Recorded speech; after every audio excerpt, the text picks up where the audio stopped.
नमस्कार। आज हम थर्ड ईयर के सामाजिक विचारधाराओं के अंतर्गत राधा कमल मुखर्जी के बारे में बात करेंगे, जिन्होंने भारत में समाजशास्त्र के विकास को बहुत महत्वपूर्ण योगदान दिया है। उनकी पुस्तकों के बारे में भी हम बात करेंगे और उनके जो कुछ सिद्धांत हमें उनके द्वारा प्रदान किए गए हैं उनके बारे में भी हम देखेंगे। तो सबसे पहले हम उनके जीवन परिचय के बारे में बात करते हैं। डॉक्टर राधा कमल मुखर्जी का जन्म 7 दिसंबर 1889 को बहरामपुर, मुर्शिदाबाद, पश्चिम बंगाल में हुआ। उनके पिता एक विख्यात वकील थे। इनकी शिक्षा प्रेसिडेंसी कॉलेज कलकत्ता में हुई और 1910 में ये कृष्णनाथ कॉलेज, जो कि कलकत्ता में बरहामपुर में ही था, वहाँ पर प्राध्यापक बन गए और वहीं 5 वर्ष तक रहे। इस काल में उन्होंने अर्थशास्त्र से संबंधित कई शोध कार्य भी किए, जिन्हें उन्होंने अपनी पहली पुस्तक the foundation of Indian economics में छपवाया। 1915 में मुखर्जी को बंगाल में सहकारिता आंदोलन पर सामाजिक सर्वेक्षण और शोध कार्य के लिए प्रेमचंद्र रामचंद्र छात्रवृत्ति प्रदान की गई और 1916 में मुखर्जी लाहौर के सनातन धर्म कॉलेज के प्राचार्य बनाए गए, जहां इन्होंने 1 वर्ष तक कार्य किया। इसके बाद 1917 से 1921 तक ये कलकत्ता विश्वविद्यालय में अर्थशास्त्र, समाजशास्त्र और राजनीति दर्शन को पढ़ाते रहे। 1920 में इन्होंने कलकत्ता विश्वविद्यालय से भारतीय ग्रामीण समुदाय में सामाजिक एवं आर्थिक परिवर्तन विषय पर शोध करके डॉक्टरेट की उपाधि प्राप्त की। इसके बाद ये 1921 से 1952 तक अर्थशास्त्र और समाजशास्त्र विभाग के प्रोफेसर और अध्यक्ष के रूप में कार्य करते रहे। मुखर्जी ने लगभग 53 पुस्तकों की रचना की और अनेक पत्र पत्रिकाओं में अपने शोध लेख लिखे। इन्होंने आर्थिक समस्याओं के अध्ययन के लिए संस्थागत दृष्टिकोण या उपागम अपनाने पर भी बल दिया। इन्होंने ग्रामीण समस्याओं का अनुभविक अध्ययन भी किया। उसी के परिणाम स्वरूप इनकी पुस्तक लैंड प्रॉब्लम इन इंडिया प्रकाशित हुई। इन्होंने समाजशास्त्र और अर्थशास्त्र को एक दूसरे के निकट लाने का भी प्रमुख कार्य किया है।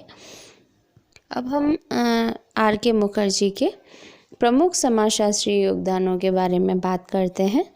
इनका पहला प्रमुख सिद्धांत जो समाजशास्त्र को दिया गया वह था सामाजिक विज्ञान का सिद्धांत, समाज का सामान्य सिद्धांत। डॉक्टर मुखर्जी की मान्यता है कि अब समय आ गया है जबकि हम समाज के एक सामान्य सिद्धांत का निर्माण करें। मुखर्जी के अनुसार अब समय आ गया है जब हम समाज के एक सामान्य सिद्धांत का निर्माण करें। यह सामान्य सिद्धांत सामाजिक संबंधों और संरचनाओं के संबंध में अन्य सामाजिक विज्ञानों के सिद्धांतों, नियमों और व्याख्या का एक समग्र रूप में एकीकृत और समन्वित ज्ञान का एक समूह होना चाहिए। समाज का एक सामान्य सिद्धांत का निर्माण क्यों किया जाए? इस प्रश्न का उत्तर देते हुए मुखर्जी कहते हैं कि यदि सभी सामाजिक विज्ञान सामाजिक जीवन के अलग अलग पहलुओं से ही अपने को जुड़ा रखेंगे तो समाज का एक समग्र रूप और समाज का एक सामान्य सिद्धांत विकसित नहीं हो पाएगा। मुखर्जी के अनुसार समाज अंतः संबंधित वास्तविकताओं की एक समग्रता है। यह विभाजन योग्य नहीं है बल्कि एक अखंड व्यवस्था है। इसलिए समाज के विषय में वास्तविक ज्ञान तभी हो सकता है जब हम समाज का एक समग्रता के रूप में उसकी आदतों, मूल्यों और प्रतीकों का अध्ययन करें और एक सामान्य सिद्धांत का प्रतिपादन करें। इस सामान्य सिद्धांत के निर्माण के लिए सामाजिक तथ्यों, सामाजिक संबंधों और अनुभवों की सामान्यता को औपचारिक प्रतिमानों और तर्कयुक्त क्रमबद्धता के रूप में रखा जाए। सभी सामाजिक संबंधों और संस्थाओं को हम मानव की मूलभूत इच्छाओं और संवेगों के संदर्भ में ही समझ सकते हैं। मुखर्जी सामाजिक तथ्यों और संबंधों को समझने के लिए उन्हें सामाजिक मूल्यों और प्रतीकों के संदर्भ में विश्लेषित करने पर भी जोर देते हैं। समाज के एक सामान्य सिद्धांत में मूल्यों का महत्वपूर्ण स्थान होता है। इन मूल्यों का विकास मानव अपने सामाजिक जीवन में अंतःक्रियाओं के दौरान करता है और मानव का सामाजिक जीवन भी उसकी परिस्थितियों, मनोसामाजिक और नैतिक स्थितियों के द्वारा तय होता है। मुखर्जी कहते हैं कि समाज के एक सामान्य सिद्धांत का प्रतिपादन मूल्यों के संदर्भ में ही संभव है, क्योंकि समाज मूल्यों का ही संगठन और संकलन है।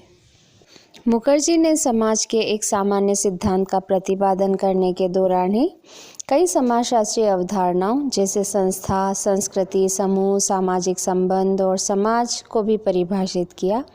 उन्होंने समाज को विभिन्न दृष्टिकोणों के आधार पर परिभाषित किया। जैसे मुखर्जी के अनुसार समाज संरचनाओं व प्रकारों का वह योग है जिसके माध्यम से मनुष्य अपने पर्यावरण के 3 आयामों या स्तरों, परिस्थिति शास्त्रीय, मनोसामाजिक तथा लक्ष्यपूर्ण नैतिक के साथ अपना अनुकूलन करता एवं अपनी जीविका, परिस्थिति तथा मूल्य पूर्ति संबंधी अपनी आधारभूत आवश्यकताओं की पूर्ति करता है। मुखर्जी कहते हैं कि पारिस्थिति विज्ञान की दृष्टि से समाज एक प्रदेश है, अर्थशास्त्र की दृष्टि से समाज एक वर्ग है, समाजशास्त्रीय दृष्टि से समाज एक संस्था है और नैतिक दृष्टि से समाज आदर्श मूल्यों, चरित्र निर्माण और अनुरक्षण के लिए सहभागिता या समागम है।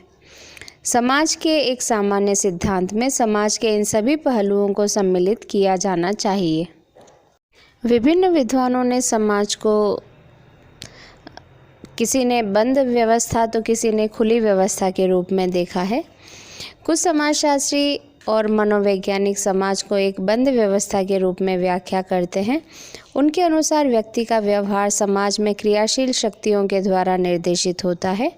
दूसरी ओर जो लोग समाज को मुक्त व्यवस्था मानते हैं, उनके अनुसार समाज के सदस्यों में भावनाओं, संवेगों तथा सीखी हुई प्रवृत्तियों में विलक्षणताएं होती हैं, जो कि मानव की संस्कृति और व्यक्तित्व प्रक्रिया को निरंतर नया जीवन प्रदान करती है।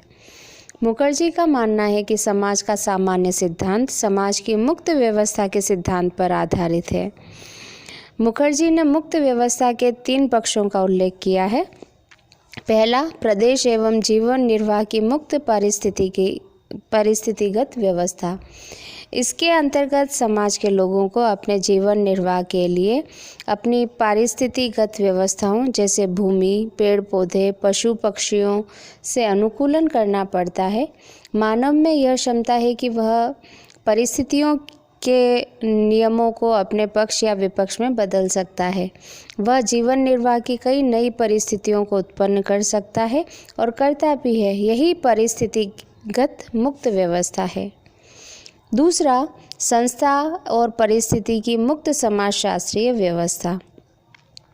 समाज की मुक्त व्यवस्था का दूसरा पक्ष यह है कि समाज की संस्थाएं संचार, नियंत्रण और परिस्थिति प्रतिमानों को नियंत्रित और नियमित करती है। मानव अपनी आवश्यकताओं, उद्देश्यों, रुचियों और मूल्यों के अनुसार विभिन्न प्रकार की संस्थाओं और परिस्थिति योजनाओं को जन्म देता है, जिसमें पर्याप्त लचीलापन पाया जाता है। तीसरा, समूह और मूल्य की मुक्त नैतिक व्यवस्था। मुक्त व्यवस्था का तीसरा पक्ष यह है कि मानव और समाज मिलकर जीवन और परिवर्तित अवस्थाओं के अनुरूप नई नैतिकताओं को विकसित करने का प्रयत्न करते हैं।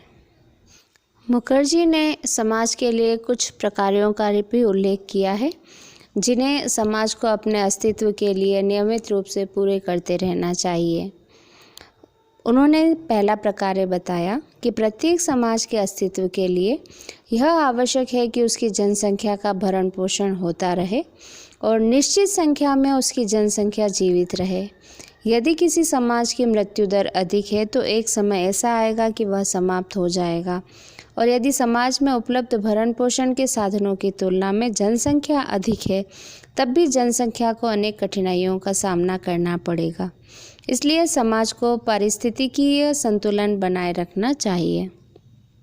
दूसरा प्रकार उन्होंने बताया कि प्रत्येक समाज के अस्तित्व के लिए यह भी आवश्यक है कि वह सामाजिक नियंत्रण की भी व्यवस्था बनाए रखे।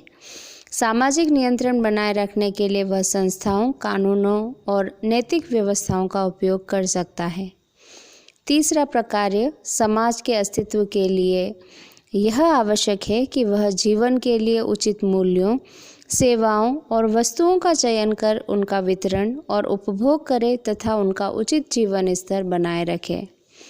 चौथा प्रकार्य समाज के अस्तित्व के लिए यह आवश्यक है कि समाज के अभिजात वर्ग तथा सामान्य लोगों में सत्ता और स्वतंत्रता का उचित बंटवारा हो। इसी प्रकार से आय, संपत्ति, अधिकार, सीमित वस्तुओं और मूल्यों के वितरण की भी समाज समुचित व्यवस्था करे। पांचवा प्रकार्य है कि वह व्यक्तियों और समूहों के बीच उत्पन्न होने वाले विवादों को निपटाने की व्यवस्था करे। इसके लिए समाज कानून, शिक्षा और उचित मूल्यों की व्यवस्था करे तथा स्वतंत्रता और समानता के सिद्धांत को लागू करे। छठा और अंतिम प्रकार्य जो समाज का उन्होंने बताया कि समाज को सर्वोच्च मूल्यों की व्यवस्था करनी चाहिए तथा व्यक्तियों के विकास की दृष्टि से ही उसे सामाजिक, आर्थिक और राजनीतिक संस्थाओं, परिस्थिति, प्रतिष्ठा, विशेषाधिकारों, स्वतंत्रता, प्रतिबंधों, अधिकार और कर्तव्यों की विवेचना व्यक्ति के विकास के संदर्भ में ही करनी चाहिए। इस प्रकार मुखर्जी समाज की बंद व्यवस्था के स्थान पर मुक्त व्यवस्था के समर्थक हैं, क्योंकि बंद व्यवस्था में मानव एवं समाज की प्रगति व गतिशीलता दब जाती है तथा मानव की सृजनात्मक प्रवृत्तियों को समुचित प्रोत्साहन नहीं मिल पाता है। डॉक्टर मुखर्जी चाहते थे कि समाज का एक महाविज्ञान बने। इस विज्ञान में मानव परिस्थिति शास्त्र और समाजशास्त्र के सिद्धांतों तथा मूल्यों और प्रतीकों से संबंधित सिद्धांत सम्मिलित हों। इस विज्ञान में इन सभी का समुचित रूप भी प्रस्तुत किया जाए, साथ ही उनका पृथक अस्तित्व भी बना रहे। इन विभिन्न सिद्धांतों के पारस्परिक आदान प्रदान से सभी को लाभ होने के साथ साथ समाज का एक व्यवस्थित ज्ञान प्रदान करने वाले महाविज्ञान के निर्माण का मार्ग प्रशस्त हो सकेगा और साथ ही समाज के बारे में एक सामान्य सिद्धांत भी विकसित हो सकेगा। समाज का एक सामान्य सिद्धांत विभिन्न सामाजिक विज्ञानों को एकता के सूत्र में पिरोएगा और उनके बीच विद्यमान सैद्धांतिक ज्ञान संबंधी दूरियों को भी कम करेगा। इस अर्थ में समाज का यह महाविज्ञान समाजशास्त्र से भी अधिक विशाल और विस्तृत विज्ञान होगा। इस बारे में मुखर्जी समाजशास्त्र को परिभाषित करते हुए लिखते हैं कि समाजशास्त्र समाज के सामान्य सिद्धांत का वह पक्ष है जिसका संबंध संस्थाओं की संरचना के अंतर्गत संचार और परिस्थिति के सामाजिक संबंधों से है। मुखर्जी ने समाजशास्त्र के विशेष क्षेत्र में व्यक्तियों के बीच पाए जाने वाले परिस्थिति संबंधों जैसे नातेदारी, प्रतिस्पर्धा, आधिपत्य और सहयोग को भी सम्मिलित किया है। समाजशास्त्र को चाहिए कि वह सामाजिक मूल्यों का वैश्विक अध्ययन करे, वह पुराने और नवीन मूल्यों का मूल्यांकन करे और मूल्यों में उत्पन्न होने वाली नवीन प्रवृत्तियों को सामाजिक परिस्थिति, आवश्यकता तथा अनुभव के संदर्भ में जानने का प्रयास करें। मुखर्जी का कहना है कि आज ऐसे समाज विज्ञान के सिद्धांत की आवश्यकता है जिसके द्वारा सामाजिक मूल्यों को मापा जा सके। इसी प्रकार से मानवीय संबंधों के वास्तविक अध्ययन के लिए सभी सामाजिक विज्ञानों की एकता भी आवश्यक है, जिसे समाज का महाविज्ञान ही पूरा कर सकता है। यह विज्ञान मानव जाति से संबंधित उन प्रश्नों का उत्तर भी दे सकेगा जिनका उत्तर अब तक खोजा नहीं गया है। यह महाविज्ञान समाजशास्त्र से भी विस्तृत होगा। मुखर्जी के अनुसार समाज के इस महाविज्ञान का दृष्टिकोण विश्वव्यापी होगा और यह विश्व समुदाय की विभिन्न समस्याओं के समाधान का प्रयत्न करेगा तथा मानव जाति के समान मूल्यों का आदर करेगा। इस महाविज्ञान के अंतर्गत एक ऐसे दर्शन को अपनाया जाएगा जो कि विभिन्न सामाजिक विज्ञानों में पाए जाने वाले पूर्वानुमानों का परीक्षण और पुनर्निर्माण बदलते हुए सामाजिक संबंधों और मूल्यों के संदर्भ में करेगा। समाज का यह महाविज्ञान उन उपायों की भी खोज करेगा जिनसे समाज में एकता, व्यवस्था, सुरक्षा, स्वतंत्रता और सहभागिता को बनाए रखा जा सके। यह मानव संबंधों के सामाजिक और नैतिक पक्षों के पारस्परिक संबंधों को स्पष्ट करेगा। यह उन प्रक्रियाओं को परिभाषित करेगा जिसके द्वारा एक संस्कृति विशेष के आदर्श मूल्यों को प्रौद्योगिकी द्वारा नया रूप मिलता है या वे समाप्त हो जाते हैं। यह महाविज्ञान ईश्वर को परिपूर्णता और पवित्रता के साथ साथ सत्य, सौंदर्य और सदाचार के समन्वित प्रतीक के रूप में मान्यता प्रदान करेगा और यह स्वीकार करेगा कि ईश्वर सभी प्राणियों के हृदय में निवास करते हैं और वे धीरे धीरे लेकिन निरंतर मानव को सार्वभौम स्वतंत्रता और पूर्णता की ओर ले जाते हैं। आज के वीडियो में बस इतना ही। इससे आगे हम अगले वीडियो में बात करेंगे।